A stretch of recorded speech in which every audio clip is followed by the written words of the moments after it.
Hey there, cats and kitties. I am the Blues Man, Johnny Blues, and with this video, I'll be discussing my thoughts on episode 2 of the anime series Onihei. And I gotta say, this was another pretty kick-ass episode.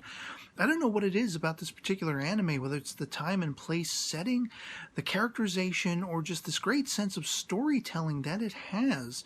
But it's really, captivating me. It's compelling me and drawing me into what is going on. Basically, in this case, very much answering to my one qualm of the first episode of the series, we're getting more insights into the back history of the titular character Heizo Hasegawa himself, the Onihei, and his law enforcement duties that coincide with this sort of, crime lord, kingpin of crime in this town that is his old stomping ground. And it's just really kind of awesome that he gets to refamiliarize himself with some characters from his past. They are newly being introduced to us. You have this old man, and then you have this sort of friendly rival, I guess you could say, Samanosuke, and they end up catching up together again. It's like 17 to 20 years later, or whatever it is.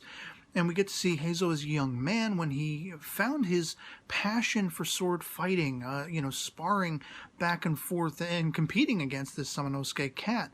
And not only in sparring against each other, but also sort of over the love and infatuation they had for this young girl, Ausa, who they kind of came to a gentlemanly agreement, as honorably as they could. Well, we both want her. Neither of us should have her. If we don't want to ruin the relationship between us, have to kill each other and, all this kind of stuff. We want to be honorable samurai, honorable in the case of Heizo. He will eventually become an honorable lawman and such like that. We find out Samanosuke did not fare so well. Sadly, he has no money, no wife, no house, no property, nothing. He is very much a ronin of his own accord. And that kind of coincides with the predicament of this crime lord who is, having this old man and other people go around as his sort of gophers to find ronin that are just wanderers, bring them in and use them for his criminalistic devices. And that's why Heizo subsequently goes back to this old stomping ground to try to figure out what's going on and put a stop to it. Now, unfortunately, as we open the episode, we see this cat finding a woman who seems to be, breathing heavy and really out for the count, like maybe she was accosted or something like that. Her kimono or her robes, whatever you want to say, is, open, revealing most of her chest. And this guy, at first it seems like he's going to do the honorable thing. Do you need help, young lady, and everything? But then he's apparently getting turned on, his perversions are going wild, and lo and behold, this was actually a trap. She was baiting him because she is the wife of this crime lord, Hattori, and it turns out this woman, as coincidence or convenience might have it, is the grown almost 40 years old Ausa, this former love interest of Heizo and Samanosuke respectively. And it's somewhat tragic to see that she has become old and embittered. She had a sort of happy marriage. She had been married off to this wealthy family, and I guess there was some internal familial strife going on because, as she describes when she's kind of, before the judge, if you will, in this, sort of ages past scenario, she has to admit to her crimes and her involvement in them with this crime lord. She's relating the fact that she'd gotten pregnant fairly quickly, but she had a miscarriage, and shortly thereafter what we'll call air quotes accident befell her husband, taking his life, thus ushering in his younger brother, to the sort of, ownership of the family business, everything, the comings and goings of whatever his family, crest was, what his savings and the land they owned and everything.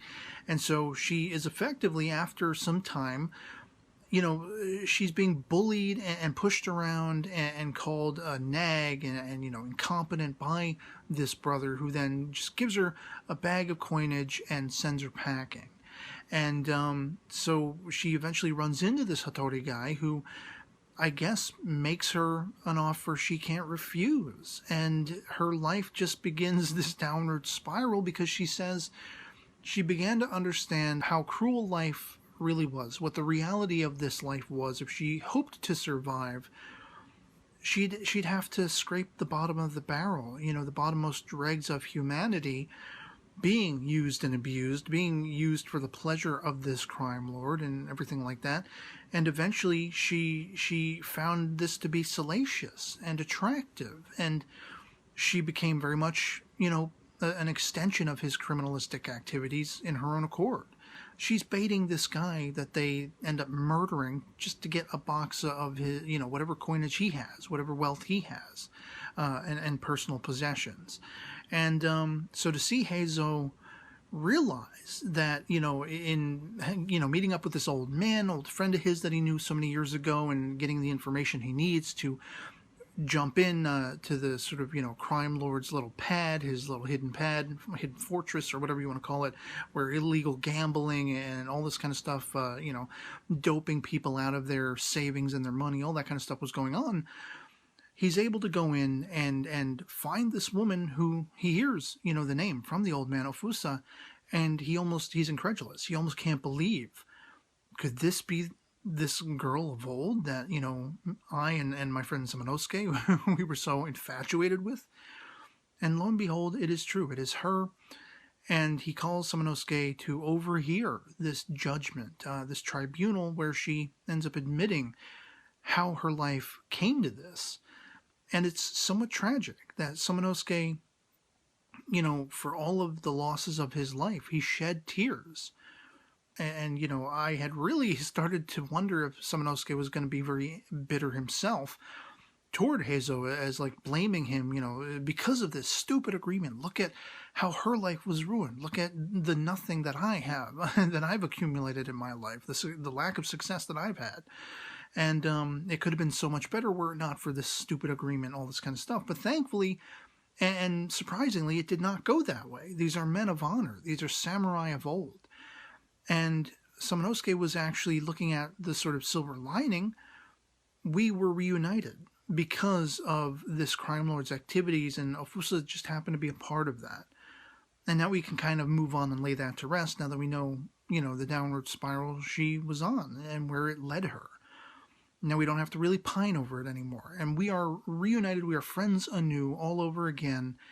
And I'll see you when I see you, is kind of how it all ends. And I loved it. I just loved the episode. I loved the story. And it has an almost samurai / noir feel to it, if you will. I mentioned to one of you cats in the comments of my episode 1 First Impressions video, I kind of have this like Sherlock Holmesian feel. I'm a Sherlockian. I've read the entire Sherlock Holmes canon, the original canon, a few times over, and the idea of investigating crime and going after these criminals. This is almost like taking all the things I love about the history of Japan and samurai history and merging it with something like that. The essence of that, the noirish, criminal investigation, deduction framework. And that's kind of what this show, the feeling I get from it. It's not cut and dry, that's what it is.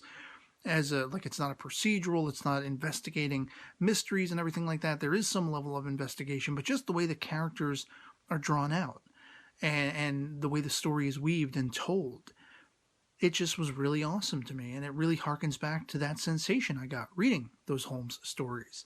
So, 2 thumbs up for me once again. Loved the episode. Can't wait to see where the story goes as the series continues. And I'd love to hear from you guys in the comments below what your overall impressions are of Onihei Episode 2, if you've seen it as well. Love it or hate it, anything goes in the comments below. Otherwise, that'll be pretty much it for me on this. Hope this video finds you well, and I'll catch you all later. Peace.